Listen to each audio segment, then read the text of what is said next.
कह रहे हैं। अनुराग भदौरिया मेरे साथ जुड़ गए हैं, समाजवादी पार्टी के प्रवक्ता हैं। भाई अनुराग जी, इतना बता दीजिए, ऐसी आपकी क्या दुश्मनी है ओम प्रकाश राजभर से कि आपने ऐसी फॉर्च्यूनर उनको दी जो कमर तोड़ है? आप चाहते हैं उनकी कमर टूट जाए?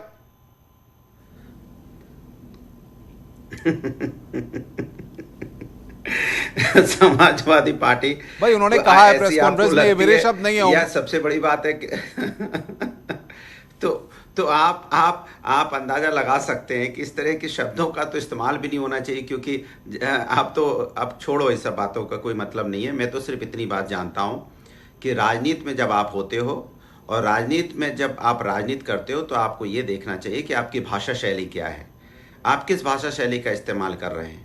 क्योंकि आप जिनके साथ गठबंधन बनाते हैं उनके खिलाफ आप भाषा का इस्तेमाल कर रहे हैं, जबकि आपकी जिम्मेदारी होती है आपको बोलना चाहिए सरकार के खिलाफ, क्योंकि सरकार की नाकामी की वजह से यहाँ महंगाई और बेरोजगारी बढ़ी है, उत्तर प्रदेश के अंदर में अत्याचार बढ़ा है, लूट बढ़ी है, भ्रष्टाचार बढ़ा है, तो उसके बारे में आप बात नहीं करते।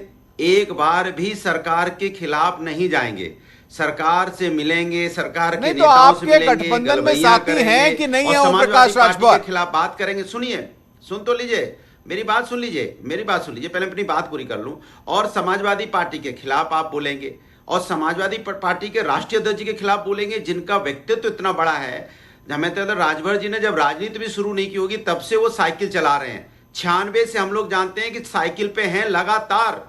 स्कूल कॉलेज को खत्म करने के पहले ही ऐसा गांव नहीं, ऐसा कस्बा नहीं, ऐसा घर नहीं उत्तर प्रदेश के अंदर में जिस कस्बे में किसी व्यक्ति को जानते ना हो, उनके घर गए ना हो। उन्होंने 18 साल लगातार लाखों किलोमीटर साइकिल चलाई है। दयाराम भार्गव जी, नोट करते रहिए इन सारे पॉइंट्स को आप। अनुराग भदौरिया पूरा रिसर्च करके आए। और आप सुनिए, और इतना भ्रमण करने के बाद मध्य प्रदेश की बात कर रहा हूं, मध्य प्रदेश, गुजरात तक। और मैं आपसे पूछना चाहता हूं कि आप जब उनके ऊपर कोई बात करते हैं तो कम से कम रिसर्च कर लीजिए, जान लीजिए, तब बोलिए। और आप कुछ भी बोलेंगे इसके मतलब गठबंधन धर्म नहीं निभाते हैं आप इसे कहते हैं ना, जब आदमी ज्यादा होशियार बनने लगे, ज्यादा तेजी दिखाने लगे, तो आप समझ जाओ कि वो चलता कहीं और। अच्छा, आपके गठबंधन के साथी हैं या नहीं है? आपकी तरफ से कि भाई अनुराग जी जवाब तो दीजिए, आपके गठबंधन के साथी हैं कि नहीं है? मैं दे रहा हूं। देखिए, गठबंधन का फैसला ये राष्ट्रीय नेतृत्व की बात होती है, ये अनुराग भदौरिया के हाथ में नहीं होता है। ये राष्ट्रीय नेतृत्व डिसाइड करता है कि किसको अपने साथ रखेंगे, किसको नहीं रखेंगे। आपने मुझसे पूछा, मैं उसका जवाब दे रहा हूं कि आप राष्ट्रीय नेतृत्व पे उंगली उठाएंगे, ऐसे नेता पे जो कर्मठ नेता है उस पे बात उठा, जिस पे उत्तर प्रदेश की जनता विश्वास कर रही है और उसने उनको नेता विरोधी दल बनाया, इतना वोट दिया उन्हें, आप उन पे उंगली उठा रहे हो। और दयाराम भार्गव है एसबीएसपी से, उनसे रिएक्शन लेता हूं। दयाराम भार्गव जी, जवाब दीजिए अनुराग भदौरिया का। भाई आप लगातार आरोप लगा रहे हैं, जवाब दे दीजिए। तो किसी के बारे में नहीं बोला, हमने तो नहीं बोला। नहीं, सुनिए एक बात, हमने तो नहीं बोला। हम एक शब्द अगर राष्ट्रीय अध्यक्ष जी ने बोला और राजभर जी की बात नहीं सुन लीजिए। दयाराम भार्गव जी बोलिए, भाई ऑडियो डाउन करिए। नहीं, दयाराम भार्गव जी बोलिए। जी, अभी हमारे भाई जो है भदौरिया जी ने कहा कि राजभर जी को तो जब से वो साइकिल चला रहे हैं वो राजनीति नहीं कर रहे हैं। आदरणीय ओम प्रकाश राजभर को 40 साल 41 साल राजनीति करते हुए मानवर काशीराम के समय से काम। पहले तो इनको ये जानकारी आदरणीय ओम प्रकाश राजभर को होनी चाहिए। ये अगर बात कर रहे हैं अखिलेश यादव की, ये जो कर रहे हैं तो ये गलत कर रहे हैं, फिर इसको जानकारी नहीं है। अगर ये बात करते आदरणीय मुलायम सिंह जी की तो मैं उसका समर्थन करता, लेकिन अगर ये इस बात को, जी मेरी आवाज आ रही है? जी बोलिए, सुनाई दे रहा है। अगर ये बात करते भदौरिया जी आदरणीय मुलायम सिंह जी की तो मैं मानता उस बात को। और अगर ये बात कर रहे हैं कि आदरणीय क्या नाम है आपके अखिलेश यादव जी और ओम प्रकाश राजभर की, ये कहां तक का बात है? अरे भाई, अखिलेश यादव को तो विरासत में सीट मिली है, आप बताइए। अनुराग भदौरिया, विरासत में मिली है सीट।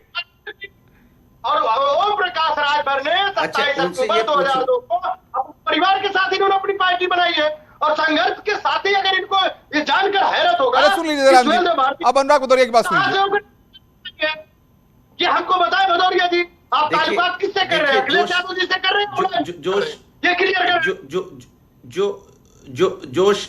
अच्छा, मैं बोल लूं, जिस शब्दों का इस्तेमाल ये कर रहे हैं उन्हें पता नहीं। 2002 में कह रहे पार्टी परिवार के साथ बनाई। भैया 2002 में अखिलेश यादव जी दूसरी बार एमपी बन गए थे, शायद आप भूल गए हो। और ऐसी सीटों से जाके जीत के मेंबर ऑफ पार्लियामेंट बने, आप अच्छी तरह जानते हो। मैं इस पे भी बहस नहीं करना चाहता। दूसरी बात, मैं किसी परिवार के बारे में कुछ नहीं बोलना चाहता। पहले आप अपनी पार्टी को संभालिए, आपकी जिम्मेदारी बनती है, आपके उपाध्यक्ष छोड़ के जा रहे हैं, आप अपने पार्टी को संभालिए। आप दूसरों पे उंगली उठाते हो। आप अपने परिवार में देखिए कि क्या कर रहे हैं आप, क्या क्या सीटें मांगते रहते हैं आप, तो दूसरों पे क्यों उंगली उठाते हो आप मत उठाइए दूसरों पे उंगली। आप अपने संगठन को देखिए कि संगठन कैसे आपका भाग रहा है। आपके उपाध्यक्ष छोड़ के गए ना आरोप लगा के, क्यों छोड़ के गए? आप उनको संभालिए, उनको आप नहीं संभाल रहे हो, आप समाजवादी पार्टी को ज्ञान देने लग जाते हो। आपके उपाध्यक्ष पैसे का छोड़ के भाग गए आपकी पार्टी। भदौरिया जी से एक सवाल मेरा भी है। हाँ बोलिए, मुझे लग रहा है एसएन सिंह साहब बोलिए। देखिए भदौरिया जी, मैं तो ये मान रहा हूं कि जो नवरत्न का नाम लिए हैं कि नवरत्न से वो घिरे हुए हैं अनुपम जी, मुझे लग रहा है कि एक रत्न में से भदौरिया जी भी तो नहीं है। जब से ये प्रवक्ता बने हैं समाजवादी पार्टी के, और तभी से समाजवादी पार्टी चुनाव हार रही है। कहीं ऐसा तो नहीं हो गया कि इन नवरत्न में से भदौरिया जी के नाते ऐसा हो रहा हो? क्योंकि भदौरिया जी चलते घोड़े से फोटो रिक्शे का डालते हैं। मतलब क्या है, प्रदेश की जनता को कब तक मूर्ख बनाएंगे भदौरिया जी? अच्छा अब हम जवाब दे दें। देखिए सवाल ये नहीं है कि चलते घोड़े से, डालते साइकिल पे हैं। अरे घोड़े पे चलते हैं, घोड़ा कोई आप क्या समझते हो? अरे घोड़े कोई घर में पाले जाते हैं? समझता हूं, लेकिन मैं आपसे कह रहा हूं, मेरी बात सुनिए। तो लगा कि आपने अपना कार्य क्षेत्र में परिवर्तन ले आ दिया। मैं देखा एक दिन तो मुझे बहुत अच्छा लगा। अरे बात तो सुन लीजिए, अरे आप बात सुन लीजिए, आप इधर उधर की बात, अरे भाई बात सुन लीजिए। मैं आपके बीच में नहीं बोला, आपको सुन लिया, मुझे सुन लीजिए। पहले तो ये बता दीजिए, मेरे सामने टीवी नहीं है, ये माने आप प्रवक्ता है बीजेपी के हैं, कौन बोल रहे हैं मुझे अनुपम जी बता दीजिए। मैं जान नहीं पाया, लेट जुड़ा हूं। बोल रहा हूं भदौरिया साहब, सादर प्रणाम, एसएन सिंह बोल रहा हूं। अच्छा ठीक है, अरे सुन लीजिए। अच्छा ठीक है, नमस्कार नमस्कार नमस्कार। अब आप सुन लीजिए, आपके पास मुद्दा नहीं है कोई। आपके पास मुद्दा क्या है? हमने तो नहीं बोला कि आपके यहाँ 9 रत्न 10 रत्न कौन है, और आप अच्छी तरह जानते हैं। कार्य कहाँ कर रहे हो? हमको तो जनता ने कार्य करने के लिए रखा है। अरे मुद्दा तो आप ढूंढिए, आपके बीच में नहीं बोला, बात सुन लो, मैं आपसे ज्यादा बोल सकता हूँ, लेकिन मुझे बोलने दो। सिंह साहब मैं आपके बीच में नहीं बोला, सुनिए आपके बीच में नहीं बोला। आपकी हैसियत ही नहीं आप रिक्शा चला पाओ, आपकी हैसियत नहीं आप जामुन के पेड़ पे चढ़ पाओ, आपकी हैसियत नहीं आप घोड़ा दौड़ा पाओ, आपकी हैसियत नहीं साइकिल चला पाओ, आपकी हैसियत नहीं जनता के बीच में जा पाओ। साइकिल तो हम तब से चला रहे हैं जब आपके यहाँ कुछ था ही नहीं भदौरिया जी। सुनिए, हैसियत देखते देखते ही तो जनता ने हैसियत दयाराम भार्गव, सवाल ये है, क्या ओम प्रकाश राजभर पर अब भी कोई दबाव है? क्या अभी कोई इंस्ट्रक्शन ओम प्रकाश राजभर को नहीं मिला है भारतीय जनता पार्टी से और कहीं से, इसीलिए गठबंधन में जो गांठ पड़ी हुई है इस गांठ को खोलना नहीं चाहते हैं? नहीं, देखिए अनुपम भाई, भारतीय समाज पार्टी के नेता जड़े ओम प्रकाश राजभर के पास कोई दबाव नहीं है।